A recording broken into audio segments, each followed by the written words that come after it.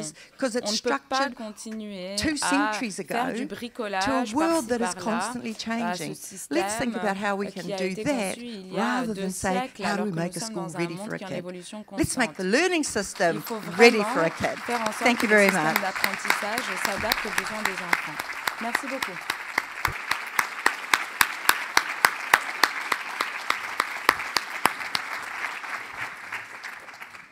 Quel magnifique plaidoyer. Vous prêchez une convaincue. Mes enfants ont été à l'école dans cette partie du monde.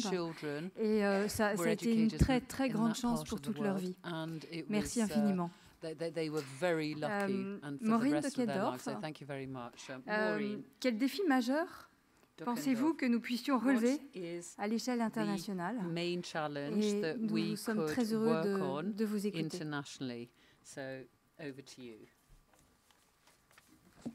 Thank you.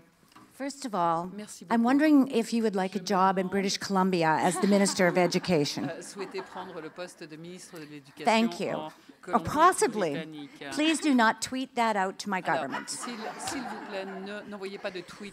Thank you for this opportunity. And I think the challenge for us, as we've heard over the past 2 days, this morning as well, is to keep that focus on the child, and not just the child and the family, continually at the heart of all the decisions we're making. I'm going to describe one innovation that we have recently started in British Columbia, and just a little history. I've spent my life in public education, and I'm very proud to sit here before you and tell you that what we're doing in public education has the potential to make a difference to every child and every family in this world. We must continue to be hopeful. We must continue to hold on to what we know will make a difference and to not let go and to be tenacious about that. My job has been a teacher, an early childhood educator until I found out what kind of salary they made, then a principal, then an assistant superintendent, and most recently, I've been seconded to the ministry in British Columbia for the past 7 years, which in our province is a very long time to be seconded to the Ministry of Education. I'm also very interested in government will. So what happened a year ago is the government changed. A new government came in and held up as critically important early care and learning. So the shift in the government brought a shift in opportunities and also brought funding to support early childhood education, to support strengthening transitions from the early years sector into the school system. And I'm going to describe one of those innovations right now. The innovation is called Changing Results for Young Children. And it's been really interesting listening this morning and yesterday to Yana, for example, who talked about the importance of paying attention to the adults, to this morning or Sue yesterday, talking about the importance of professional networks. This is a professional network. This network, called Changing Results for Young Children, brings together early childhood educators and kindergarten teachers or primary educators from the school system. What's unique about this is the government, the Ministry of Education, has fully funded release time for these educators to come together on an ongoing basis. So we started last year, 2017, 2018. There are 6 half-day sessions that are fully funded. And the unique piece is the early childhood educators in our province are not used to being released for professional learning. Their professional sessions, learning sessions, or professional development happens on Saturdays or happens in the evening. These sessions happen during the day. So there is release time.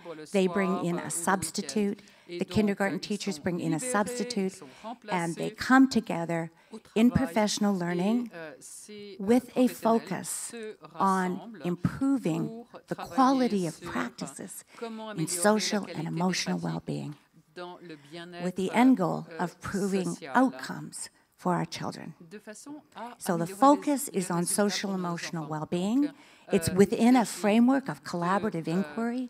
They start about October, November, December. Sometimes December's missed because of the travel up north, which is very difficult. February, March, April. So over time. All of these sites, and last year we had 3 sites, are 24 participants made up of the early childhood educators from the school system, And I think a really important part is from community-based. And these are early childhood educators working directly with children and families. They're not directors, they're not regional coordinators, they work directly with children and families, along with the kindergarten teachers. And they come from the same neighborhood, the same community. So you have the kindergarten teacher or primary educator, you have the early childhood educator that is often employed by the school district, and you have a community-based early childhood educator, all serving the same families and children. Very interesting. Last year was the beginning. We had 3 sites. Each site has 24 participants.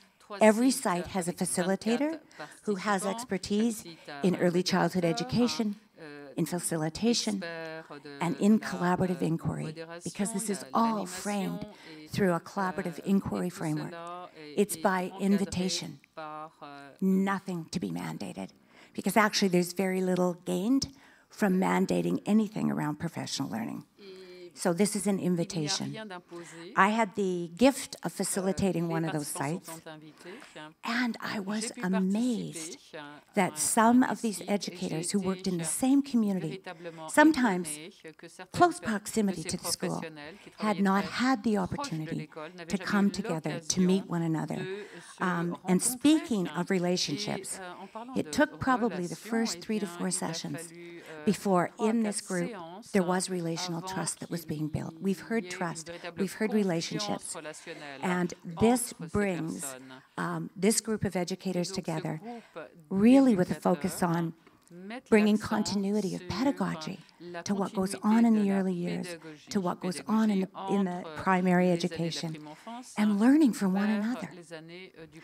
The holistic underpinnings of changing results for young children include a focus on social emotional well-being, a focus on weaving Indigenous perspectives and pedagogies into the fabric of the dailiness of their learning environments, inclusive of self-regulation, inclusive of building relationships, and the focus on social and emotional well-being. These educators are asked to choose one of 7 facets. There are many, many more. We narrowed it to 7. So they were working on empathy, working on kindness, working on generosity, working on inclusion, their choice. So this has happened in 2017, 2018, with about 72 educators. When I'm saying educators, I'm inclusive of primary educators and early childhood educators. And next year we have the funding, 2018, 2019, to scale this up. So there will be just over 400 educators involved, and in 36 of our school districts around the province. So I see my time 2 is up. So I will end by saying that this initiative, which we hope is not, and the folks, the educators that were in it this year, will carry on again next year. So this isn't one of. In fact, the second year you actually have the opportunity to deepen the learning. The first year, there's a lot of suspicion. I'm being released to come together in collaborative inquiry. What does that mean? So I just want to really close by emphasizing that this bridges educational policy and on-the-ground practices to foster an educational continuum that is supported by the Ministry of Education. And I think a really important part here, a really important piece is that changing results for young children has the potential to influence convergence of professional practices because it builds on a public platform. It builds on a universal platform. The infrastructure's there. And finally, we have the funding. So what I have learned over the last 7 years being involved in government, public policy matters. L'action publique est importante. Merci.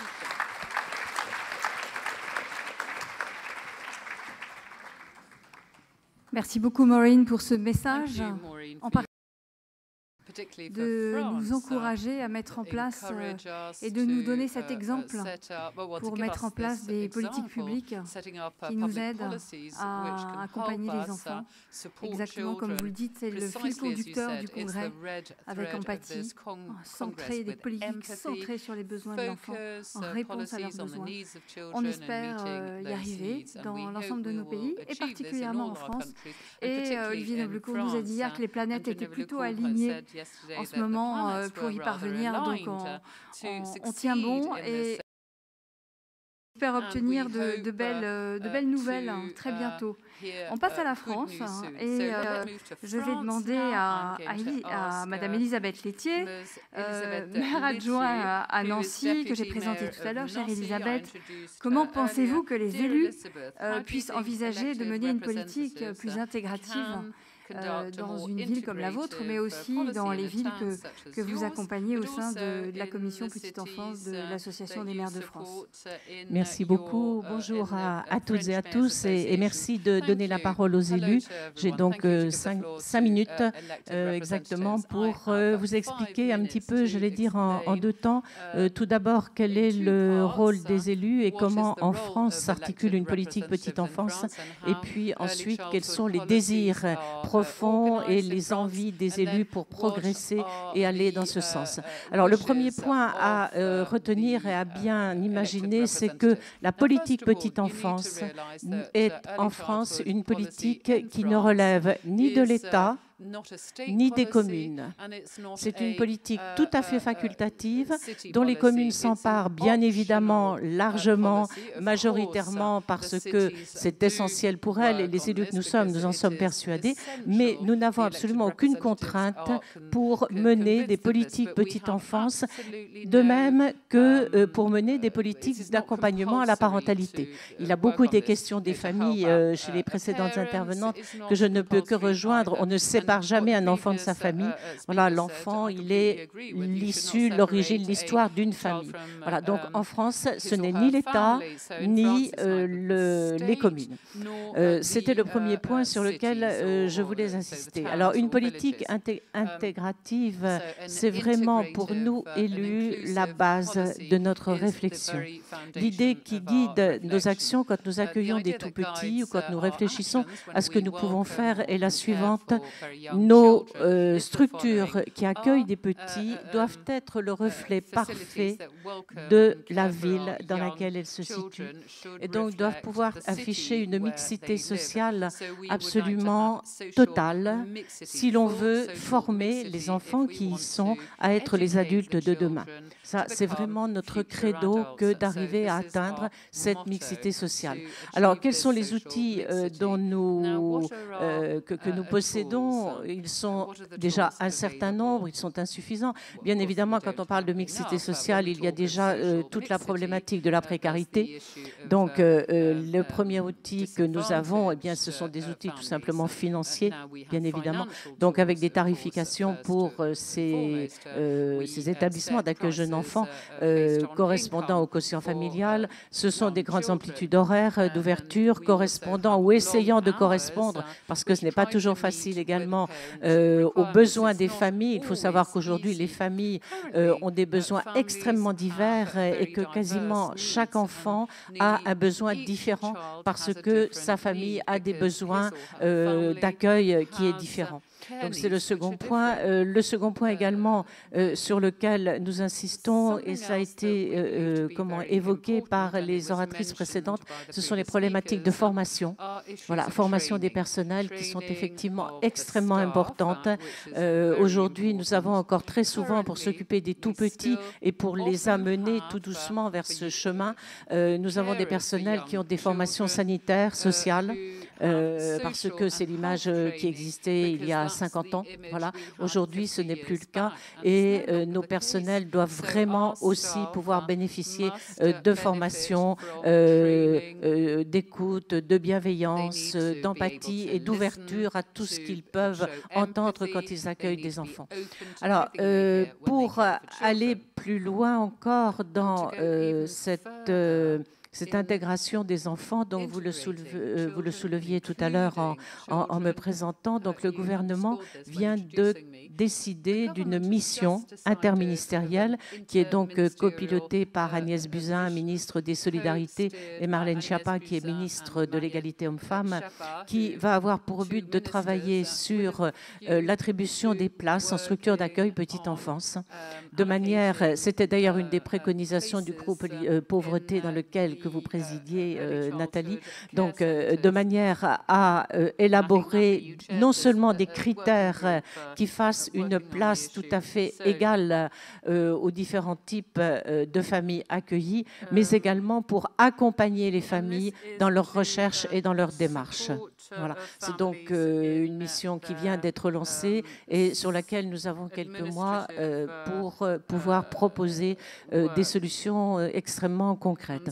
Alors maintenant, je vois qu'il me reste 15 secondes, je voulais quand même dire quelques mots sur une autre idée qui nous est très chère, à côté de l'idée donc de mixité sociale, c'est celle de continuum éducatif. Et c'est celle qu'un enfant, il ne se découpe pas comme un saucisson, comme une baguette en morceaux.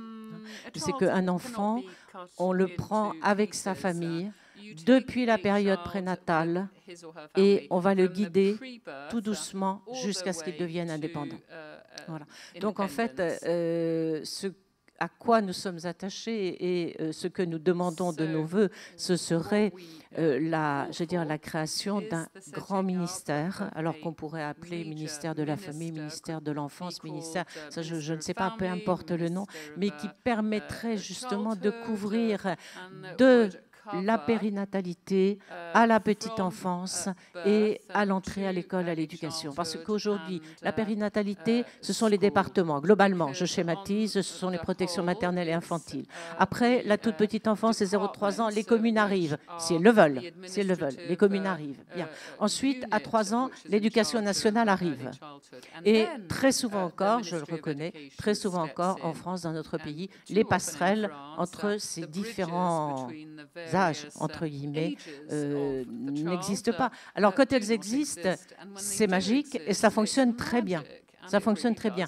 Mais pourquoi existe-t-elle? Parce que cela repose sur des individualités, des hommes et des femmes qui sont tout à fait convaincus de l'importance de ce travail et qui donc mènent des projets. Mais ces hommes ou ces femmes disparaissent et très souvent le projet disparaît. D'où l'importance, je pense, d'avoir une véritable politique nationale impulsée par le haut et qui ensuite, bien évidemment, soit prise par les collectivités, par les territoires, en fonction des diversités des territoires, mais qu'il y ait vraiment cette impulsion qui vienne du haut et que cela devienne une politique obligatoire donc d'accompagnement des familles depuis la conception de l'enfant, allais-je dire, jusqu'à ce qu'on puisse le laisser évoluer seul et qu'on lui ait donné les armes nécessaires. Donc les élus que nous sommes avec les familles, parce que nous ne faisons jamais à la place des familles, nous faisons avec les familles. Nous devons faire pour accompagner les familles, pour les aider quand elles sont dans un moment un peu plus compliqué, un peu plus difficile, quand elles ont besoin de relais. Mais ne jamais oublier la place des familles pour les enfants.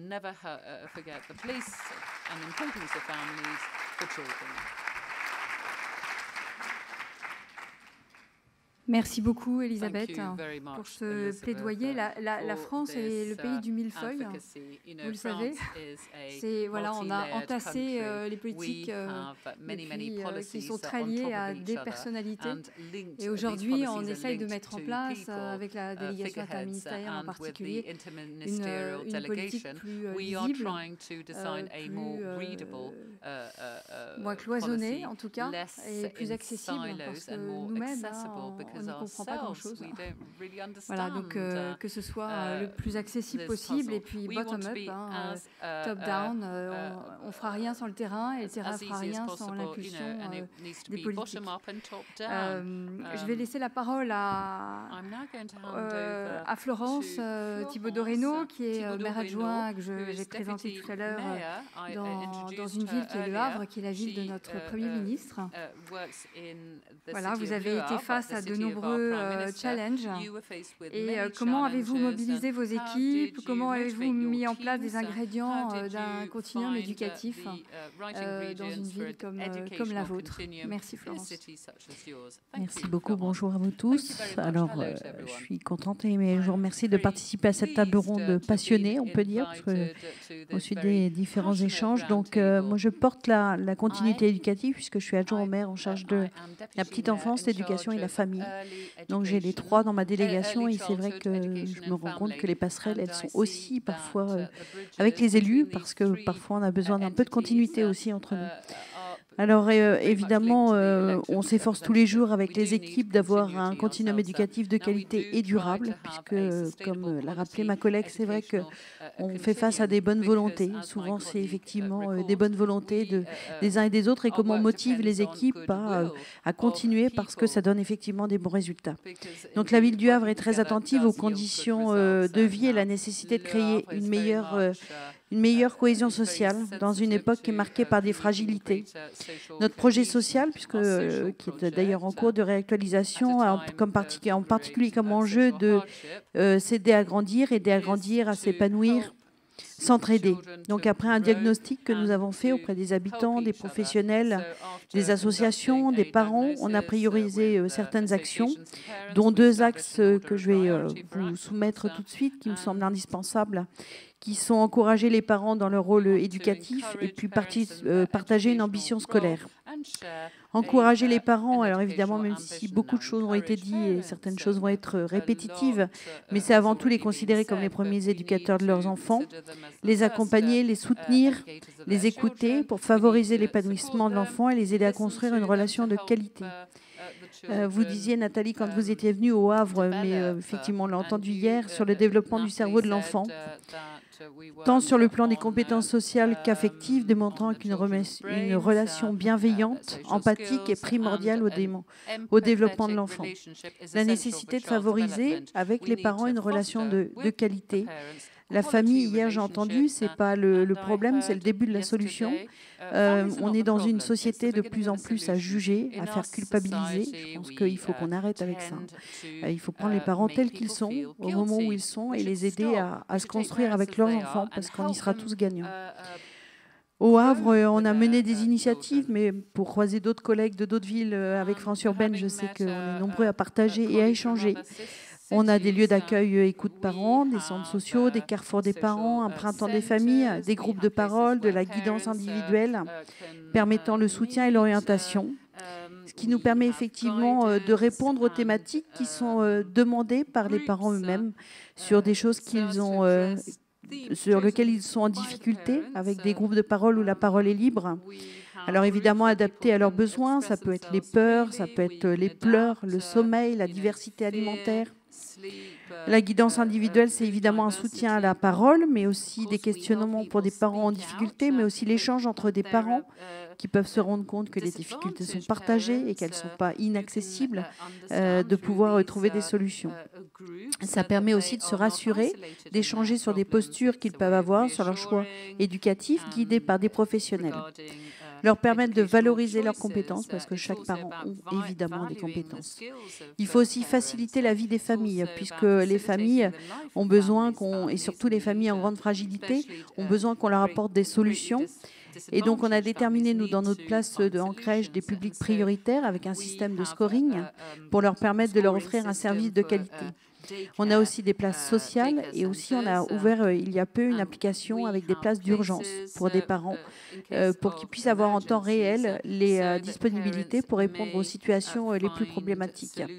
Des places aussi réservées en partenariat avec les associations pour permettre à des personnes en retour en insertion et ou aux professionnels de leur permettre d'avoir un accueil d'urgence. On a aussi un accueil spécifique avec une formation du personnel petite enfance pour les enfants aux troubles du spectre autistique.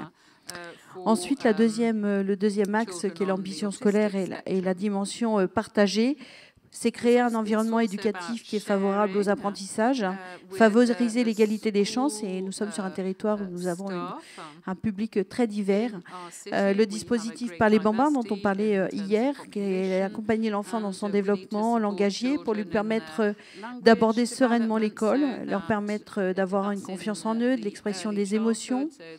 La dimension émotionnelle, tout à l'heure je l'ai rappelé, est importante. Ça permet aussi à l'enfant de s'exprimer, aux professionnels d'échanger sur des postures, et surtout, on voit que quand l'enfant a des mots, le climat est beaucoup plus serein. On est dans un climat apaisé, parce que l'enfant, quand il ne sait pas se faire comprendre, évidemment, c'est compliqué pour lui, mais à partir du moment, et on aplanit beaucoup de problèmes de climat, aussi bien dans les lieux d'accueil que dans les lieux scolaires. On a aussi les passerelles crèche-école, comment faire en sorte que l'école s'adapte à l'enfant, que la transition soit de qualité et durable. Donc on a plusieurs exemples, et encore une fois sur la base d'initiatives de professionnels. Donc soit faire du lien, donc on vise les parents à repérer l'importance de leur rôle dans l'épanouissement scolaire de leur enfant. Il faut que je pense qu'on arrive dans le continuum éducatif à continuer à garder ce lien tout au long de la scolarité dès la petite enfance. On voit bien qu'il est rompu après la maternelle. On voit bien que les parents n'ont plus accès à l'école. Il y a un vrai problème de confiance, et tant qu'on gardera le continuum éducatif jusqu'au bout de la scolarité de l'enfant, alors je pense qu'on arrivera à garder des relations de qualité et l'épanouissement de l'enfant. Donc on a des accueils scolaires proposés à la fois sur des enseignants de maternelle qui viennent dans les structures de petite enfance pour jouer, ce qui permet effectivement à la fois aux parents de se rencontrer et de communiquer avec l'enseignant dans un autre cadre qu'est le cadre scolaire, d'échanger avec les professionnels de la petite enfance, mais aussi de pouvoir aux enfants d'expérimenter un autre lieu. On a aussi évidemment des enfants qui vont dans le milieu scolaire pour voir leur nouveau accueil, et permettre aussi à des professionnels de la petite enfance, avec l'accord de l'Éducation nationale, d'être là le jour de la rentrée pour rassurer l'enfant avec une présence d'enfant. On a effectivement le dispositif de scolarisation des moins de 3 ans qui ne doit pas être un mode de garde, mais bien une éducation partagée et bien sur les besoins des enfants, de façon à ce que ce ne soit pas vécu comme un traumatisme pour l'enfant. Au Havre, on a développé le plan Lire au Havre, qui est donc un plan lecture au service de la culture, puisqu'on considère qu'effectivement c'est indispensable. Le Havre est une ville classée au patrimoine mondial de l'humanité, UNESCO, et je pense que les enfants doivent être aussi fiers d'appartenir à un tel environnement. Donc dans la politique Lire au Havre, c'est effectivement faciliter l'accès aux relais lecture, aux équipements culturels, former les professionnels à raconter des contes en groupe ou en individuel, des ateliers autour des contes aussi avec les parents et les grands-parents. On a aussi un développement d'une machine à lire qui est un entraînement pour permettre l'entraînement à la lecture développé par le professeur Alain Bentolila. Mais on a aussi effectivement offert aux enfants un livre en fonction de leur âge. Et en fait, pour conclure, donc la nécessaire implication des parents en étant un soutien, en les confortant dans le rôle éducateur, aider à la continuité éducative pour aider les enfants à se construire et à trouver leur place dans le monde de demain. Les efforts doivent être constants, partagés, fini la logique de silo, place à l'intelligence collective dans l'intérêt des enfants, ils le méritent tellement.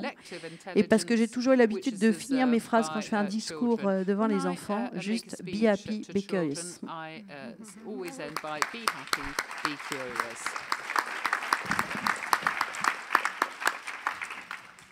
Merci beaucoup Florence, vous avez raison, le développement de l'enfant c'est un peu comme un tricot, il y a 3 mailles à l'endroit, une maille à l'envers, c'est important de faire ce va-et-vient entre la petite enfance et la plus grande enfance, et ça doit être une chance pour des professionnels de l'éducation nationale et des professionnels de l'école de retourner à la crèche avec les enfants, parce qu'on a besoin de ce va-et-vient pour se construire. Merci beaucoup de votre témoignage. Alors nous allons regarder une courte vidéo d'Anna Nieto, qui est directrice de l'unité Petite Enfance au ministère de l'Éducation, qui présente la transition éducative en Colombie. Une petite vidéo de 2 minutes, et ensuite nous enchaînerons avec 2 partages d'expériences très importants. Merci.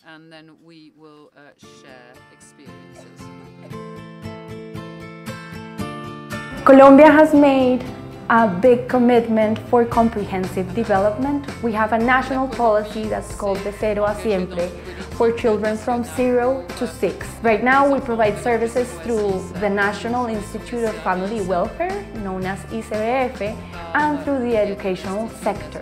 One of our biggest challenges was having high dropout rates in children's first grade in school.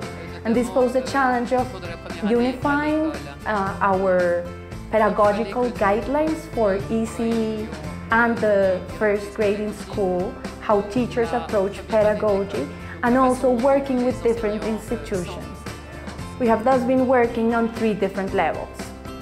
At the institutional level, Secretarías de Educación, like local educational offices, are working with the National Institute of Family Welfare and with programs that give services to families in poverty to ensure that we identify all of those children that have to make the transition into school and ensure that they do it at the right age. The second level is the work that we're doing with teachers. Last year we put out curricular guidelines to provide teachers with the framework of the work they should be doing both in the early education settings and in this first year in school. The third level refers to the relationships that are forged between schools and families to ensure children's rights.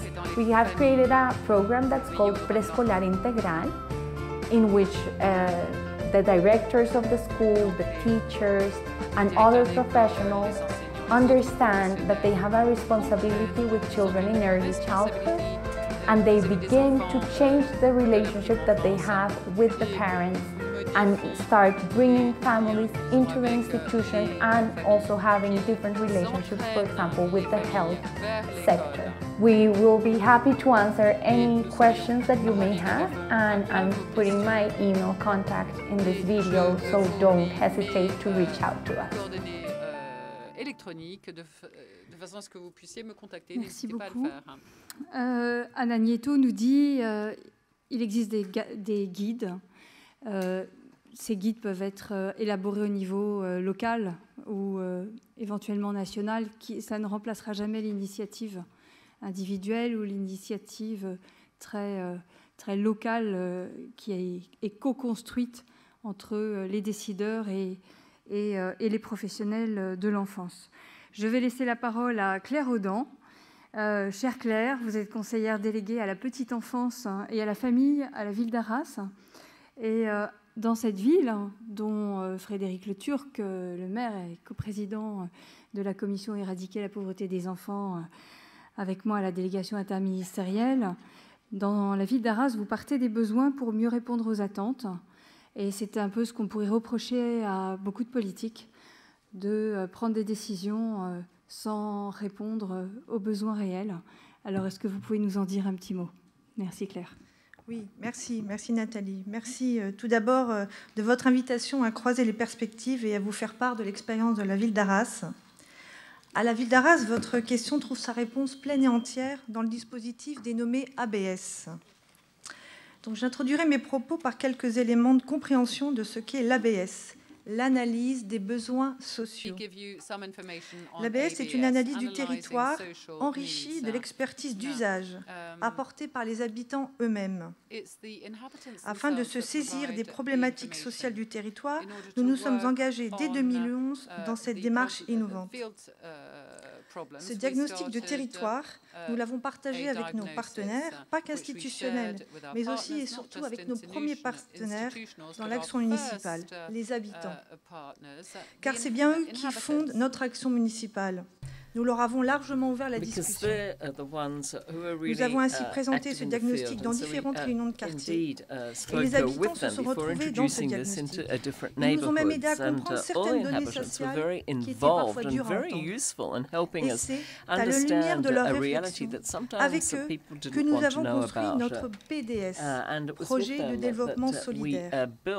On veut le meilleur pour nos habitants et on pense souvent à savoir ce qui répondra le mieux à leurs attentes. L'analyse des besoins sociaux leur donne toute sa place en tant qu'usager doté d'une expertise qui lui est propre en fonction de sa culture et de ses usages. Nous avons fait avec les familles. Sans elles, nous ne sommes rien. Nous ne pouvons pas grand-chose. En ce sens, je veux mettre en lumière que les élus, les techniciens connaissent leur terrain, oui, mais souvent, ils le connaissent en fonction de ce qu'ils veulent voir. Ainsi, l'ABS nous permet de bâtir un projet de développement social local partagé, de mettre en place une veille sociale permanente portée par l'ensemble des partenaires. Aujourd'hui, je peux l'affirmer, l'ABS s'inscrit dans un contexte général d'écriture de projets pour la ville. Is now part and parcel of a larger framework that has been adopted by the city. We now even have a territorial educational program, and we have defined targets, territories, priorities, and draw up recommendations on the best tools to be used. Given that we are here to talk about the educational continuum, I wanted to share with you what we have experienced as regards how Arras is trying to meet the needs of its families and to provide this educational continuum. Well, it was through the project that I've just described that started in 2011 that we began our efforts, but in close conjunction with the city authorities. A lot of people contributed to the design of the project, but as I said, we wanted to begin with young children, but in fact include all youngsters from 0 to 25. There are some youngsters in early childhood care who come from a difficult family background, but who are particularly fragile. Also because of sometimes disabilities or health problems. So we had a special committee for giving places, allowing for a quality, specially adapted offer for these children suffering from disabilities on the basis of the need Plus récemment, en 2016, nous avons également travaillé à la création d'un pôle éducatif, un bâtiment de 2500 m² regroupant 9 classes, dans le cadre d'un rapprochement intercommunal, d'un nuagieux de 40 berceaux, d'un lieu d'information pour la famille, le RAM et un espace de consultation PMI. And various services for mothers and families. At the beginning of this year, 2018, autour de la mission ministérielle de lutte contre la pauvreté, dont le maire, vous l'avez rappelé, Nathalie, a donc set up a new initiative for combating poverty with the drawing up of a report that was made public on a Monday at a meeting where we organized a number of sessions with different stakeholders and during which we envisaged the special project for 0 to 6-year-olds. Instance de rencontre et d'expertise d'usage des quartiers faisant se rencontrer et dialoguer les familles, les parents, grands-parents, ATSEM, enseignants, référents pédagogiques, centres sociaux. Bref, tous les acteurs amenés à un moment ou à un autre de croiser l'enfant en construction dans son parcours éducatif. L'ambition de ces instances à l'échelle de nos 3 quartiers est de permettre aux parents et à tous les acteurs du champ de l'enfance présents de poursuivre toujours plus étroitement la co-construction du projet éducatif. Créer une communauté éducative autour de l'enfant est indispensable. We believe that this participatory approach is absolutely indispensable, and I think that the more we share, the better the transitions will be. Arras's educational policy is based on child fulfillment, the role of the parents, and citizen support in favor of the Republic's basic values. We wanted to change the traditional organization and offer municipal services on a different basis. Ce département tout juste créé, dont l'ambition est de rendre chaque enfant porteur et auteur du parcours de sa vie. Simplement, je terminerai en concluant. Oui, sans la mise en œuvre de l'ABS, notre projet n'en serait pas là. Nous renouvelons depuis le début de l'année une seconde session d'ABS. Cette belle synergie d'acteurs et cette montée en puissance d'expérimentation et d'action que nous tentons de rendre les plus innovantes possibles ne serait pas si aboutie sans cet ABS, qui nous a donné un véritable coup d'accélérateur en faveur de la réussite éducative. Et cela nous a permis de construire un projet pour tous, mais aussi une place pour chacun. Merci. Merci beaucoup. Is a project destined to all with space for each and every individual.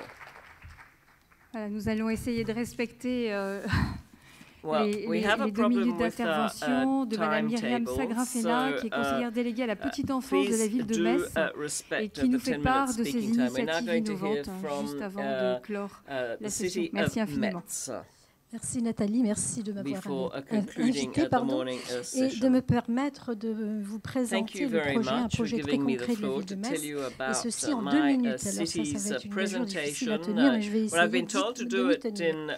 Donc la mise en œuvre du projet de transition prime enfance vers l'école maternelle à Metz a été une mise en œuvre progressive qui a demandé 5 temps forts. Le premier temps, nous avons essayé de renforcer et rendre lisible la compétence éducative de la petite enfance par la coélaboration et l'écriture de projets éducatifs au sein des structures de l'offre petite enfance, les crèches, les ludothèques, les lieux d'accueil par enfants, les réseaux des assistantes maternelles.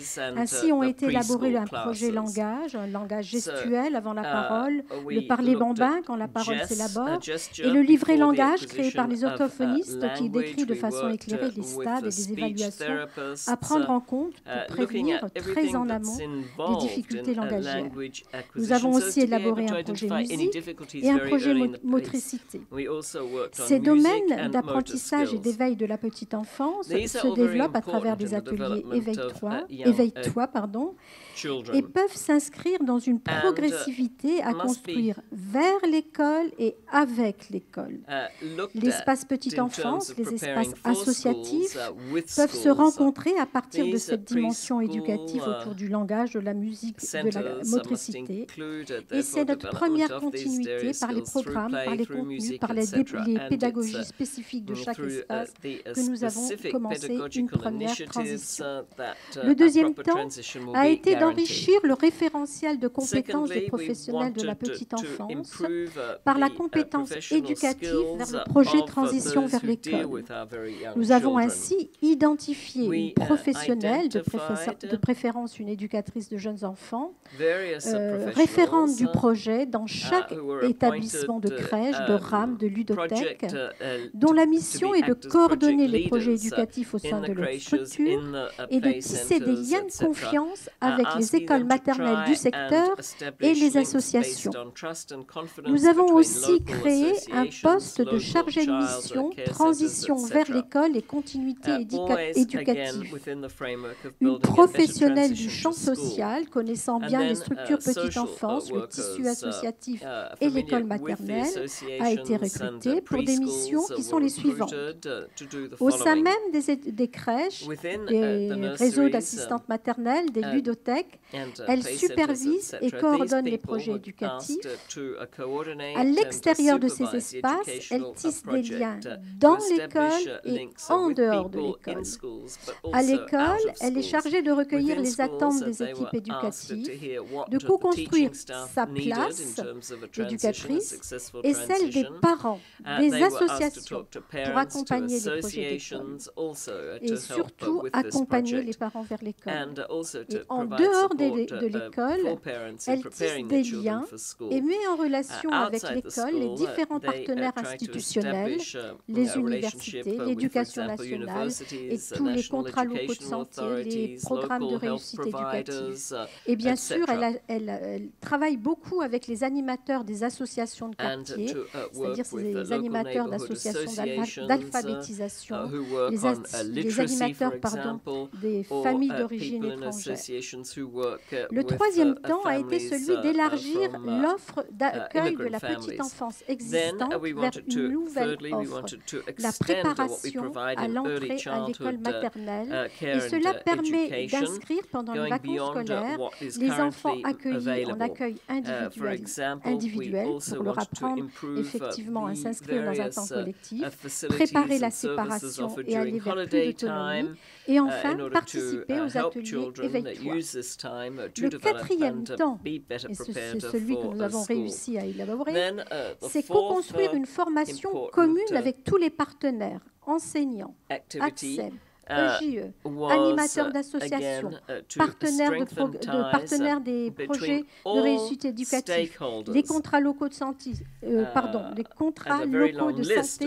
orthophonistes, par le biais du CNFPT et de l'éducation nationale. Et nous sommes fiers parce qu'à la rentrée scolaire de 2018, il y aura un stage filé sur 2 ans pour élaborer ensemble un projet éducatif cohérent dans l'école et en dehors de l'école, qui sera mis en place avec l'éducation nationale et avec les structures petite enfance et les associations extrascolaires.